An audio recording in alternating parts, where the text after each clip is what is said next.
In the summer of 2026, the United States stands on the threshold of its 250th anniversary. The air is thick with celebration, anticipation, and disagreement. Competing patriotic movements, rival national events, and political tension fill the news cycle. Americans argue over the meaning of the Republic, the legacy of the founders, and the proper way to honor the nation's birth. It feels new, but it isn't. 150 years ago, in 1876, the Republic faced a moment so familiar that today feels like an echo. The Centennial Exposition in Philadelphia was meant to unify the nation after the Civil War. Instead, it revealed the fractures beneath the surface. Fractures that look strikingly familiar in 2026. This is the story of that centennial, the man who fought to shape it, the atmosphere that surrounded it, and the warnings the founders left for moments exactly like the ones America faces now. On May 10, 1876, President Ulysses S. Grant stepped onto a platform in Philadelphia's Fairmount Park to open the Centennial Exposition. Before him rose Machinery Hall, designed by Henry Pettit, stretching more than 1,400 feet, the largest building ever constructed in the Republic at the time. Grant declared, quote, "The progress of the Republic is the wonder of the world," end quote. A line reported in the Philadelphia Inquirer the next morning. The crowd erupted. Bands played patriotic marches. Flags snapped in the spring wind. Families stood shoulder to shoulder. Children perched on their fathers' shoulders to see the president. The smell of roasted peanuts, fresh bread, and cigar smoke drifted through the air. At the center of this grand undertaking stood John Welsh, a Philadelphia merchant whose determination, fundraising, and political maneuvering made the centennial possible. Welsh's story, ambitious, patriotic, and relentless, became the backbone of the exposition. And through Welsh's struggle, we see the Republic's struggle.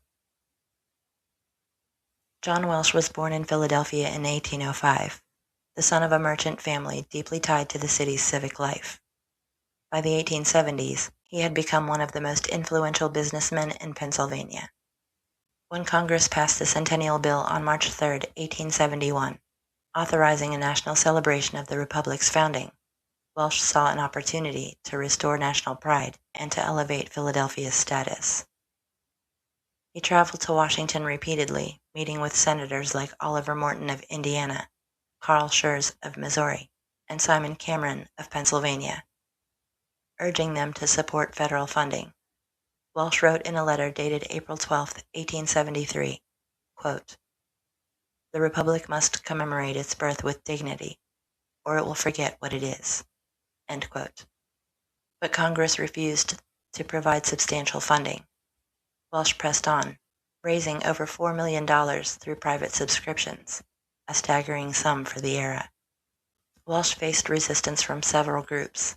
The National Economy League, led by Congressman James G. Blaine, argued that federal funds should not be spent on spectacles. The Philadelphia Taxpayers Protective Association claimed the fair would bankrupt the city. The New York Merchants Council opposed Philadelphia's hosting of the event, insisting New York was the rightful commercial capital of the Republic. And the Anti-Centennial Committee, a loose coalition of newspaper editors, mocked the project as, quote, "a carnival of excess," end quote. These groups wrote editorials, pressured Congress, and attempted to block funding. Welsh fought them all, lobbying, fundraising, and rallying civic leaders. His determination kept the centennial alive. Fairmount Park became the construction site for the greatest celebration the Republic had ever attempted. Architect Joseph M. Wilson designed Memorial Hall, a massive granite building that would house fine arts. Pettit and Wilson collaborated on Machinery Hall, where the wonders of American industry would be displayed. The New York Herald reported on January 5, 1876, quote, "Never has the Republic undertaken a project of such magnitude," end quote.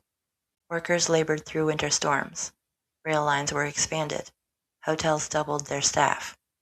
Boarding houses filled with carpenters, engineers, and laborers.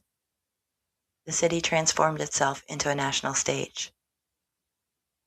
Families arriving for the fair often stayed in the Continental Hotel, the Girard House, temporary Centennial lodging houses built for the event, private homes rented out for the summer. A typical family stayed 3 to 5 days, though some stayed a full week. They spent mornings touring the exhibits, afternoons watching demonstrations, and evenings enjoying concerts, fireworks, and lantern-lit strolls through the park. The Centennial was not just an event, it was an experience. On May 10, 1876, more than 100,000 people gathered for the opening ceremony. President Grant stood beside Dom Pedro II, the Emperor of Brazil. The presence of foreign dignitaries underscored America's rising global stature. Dom Pedro famously exclaimed, quote, "My God, it works," end quote, upon seeing Alexander Graham Bell's telephone demonstrated. A moment recorded in the Boston Globe on June 15, 1876.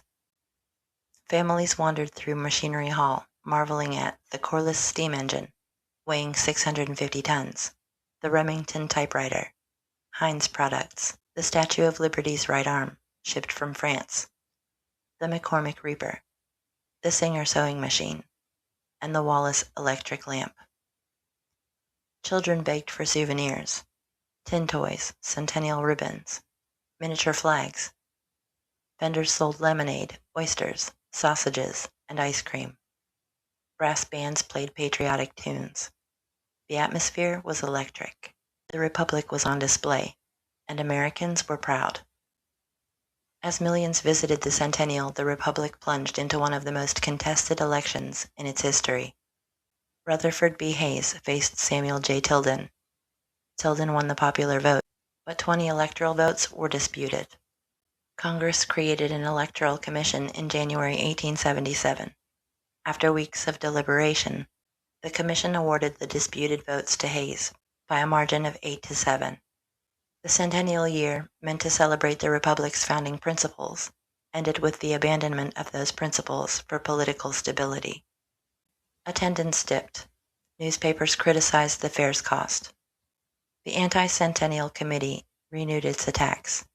Welsh faced pressure from Congress, donors, and the public, yet he persisted. He organized special events, including Pennsylvania Day, on September 28, 1876, which drew enormous crowds. He arranged concerts, parades, and fireworks displays to keep enthusiasm alive. His leadership kept the Centennial alive during the Republic's darkest political moment since the Civil War.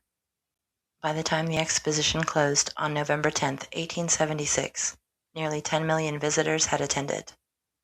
The Centennial did not heal the Republic's division, but it reshaped its identity. Americans saw themselves as an industrial power, a nation of invention, ambition, and global influence. The Centennial became a mirror, reflecting both the greatness and the fragility of the Republic.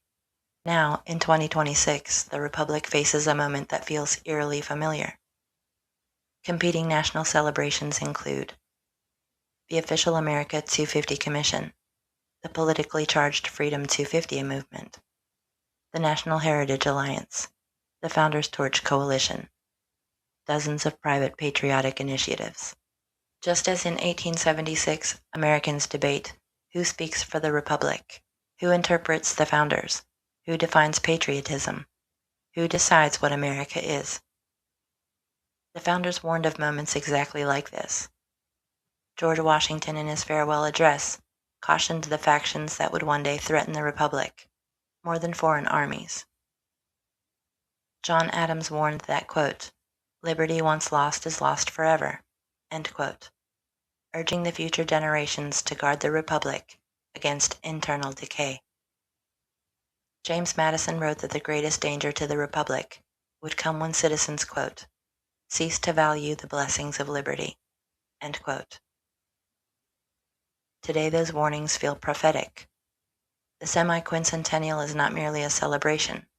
It's a struggle over the Republic's identity. just as the centennial was. Just as families in 1876 walked through Machinery Hall, marveling at inventions, families in 2026 walk through digital exhibits, patriotic festivals, and historical reenactments. Just as newspapers in 1876 argued over the meaning of the centennial, media outlets in 2026 argue over the meaning of the semi-quincentennial. Just as political factions in 1876 fought over the Republic's identity, political factions in 2026, from America 250 to Freedom 250, fight over the same question. History's not repeating, it's rhyming. The centennial of 1876 teaches that the Republic's identity is never settled. It is shaped, contested, and redefined by each generation. As America approaches its 250th year, the Republic stands once more in a moment of reflection. The semi-quincentennial is not just a celebration, it's a test of memory, of principle, of unity, and of resolve. The Republic endures because Americans choose it, and as the nation enters its 250th year, that choice remains as vital as ever.